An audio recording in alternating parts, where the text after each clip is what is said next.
Brandon Aiyuk's 49ers saga takes a new turn. Executive attempt to repair a broken relationship. A wide receiver who was once called the future of a franchise is now on the outside looking in. A former executive says he wants to personally reach out and repair what's broken. And a financial dispute that started over guaranteed money has turned into one of the most talked about situations in the league.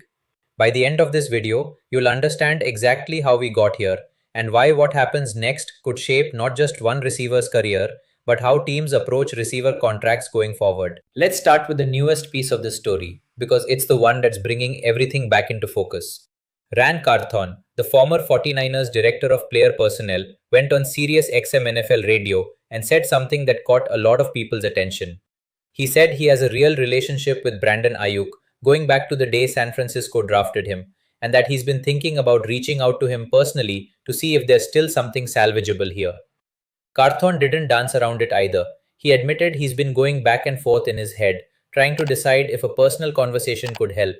And that matters because Carthon isn't some outside voice speculating from a distance. He was in the building, he knows Aiyuk, and even he says this version of Aiyuk, the one posting through social media, the one making his frustration public, isn't the version he remembers. That's an important distinction, and it's worth sitting with for a moment. Carthon didn't say Aiyuk is a difficult person by nature. He said Aiyuk is stubborn, which he already knew. What he says he didn't expect was this specific kind of public behavior. That gap between the player people thought they knew and the player showing up online right now is really the heart of this entire story. So how did we get to a point where a former front office executive feels like he needs to step in and try to unlock something? That brings us to the background, because context here really does matter. Rewind to April 2023. John Lynch, the 49ers general manager, was talking about Aiyuk in glowing terms, saying the team loved him and that he was excited about his future in San Francisco. Months later, the 49ers backed that up with money, signing Aiyuk to a 4-year extension worth $120 million. At that point, everything looked aligned. The team believed in the player had just been paid, and there was no reason to think this relationship was heading anywhere but forward. But football contracts don't exist in a vacuum, and neither do relationships between players and organizations.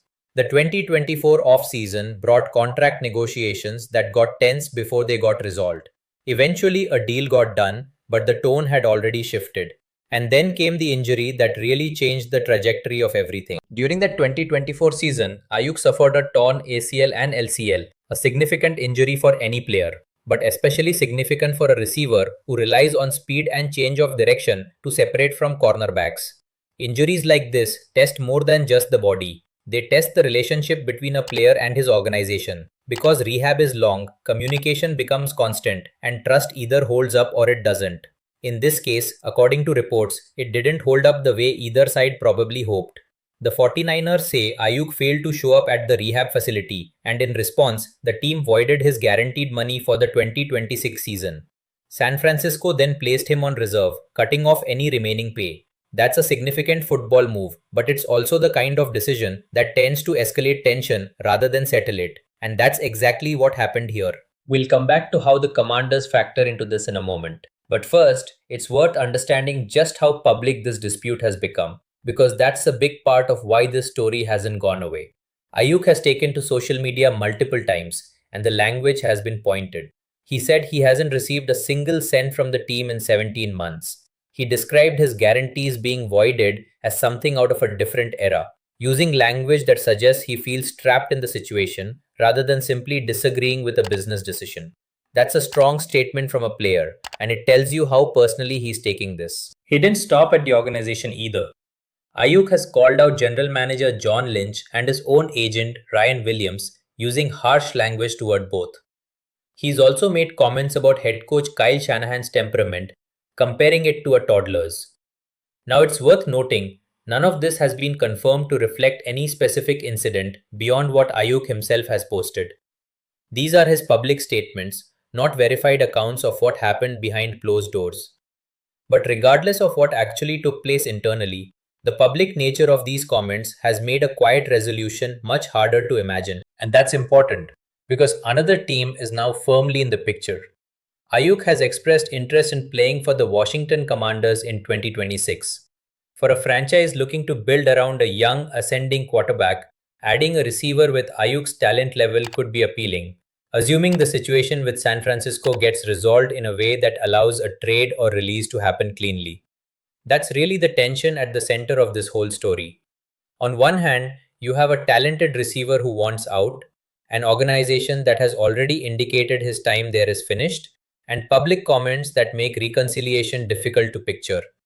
On the other hand, you have someone like Ran Carthon who still believes there's a version of Aiyuk that hasn't fully been unlocked, someone worth reaching out to on a personal level before this situation hardens any further. Whether that phone call ever happens and whether it changes anything if it does remains to be seen. But it does raise a broader question that extends beyond this one situation. When a receiver contract goes sideways after an extension, whose responsibility is it to manage that relationship? Is it on the front office to communicate differently during injury recovery? Is it on agents to manage client expectations before frustration becomes public? Or is it simply the modern reality of players using their platforms to control the narrative when they feel wronged? This isn't just an Ayuk story either. Across the league, we've seen similar patterns play out when big money extensions get followed by injuries or performance dips. The honeymoon period fades, expectations shift, and if communication breaks down, things can unravel quickly. What makes this situation stand out is how publicly it's played out, and how a former executive is now stepping forward, seemingly trying to be the bridge between a player and an organization that appeared to be past the point of working things out on their own. So here's the real question worth thinking about. If Brandon Ayuk and the 49ers can't find common ground, and Carthon's outreach doesn't change anything, what does a fair resolution actually look like for both sides, especially with a team like Washington reportedly in the picture? That's a conversation worth having because how this gets resolved could influence how future guaranteed money disputes are handled around the league. Stick around for more breakdowns on how contract disputes, injuries, and locker room dynamics are shaping the NFL landscape heading into the new season.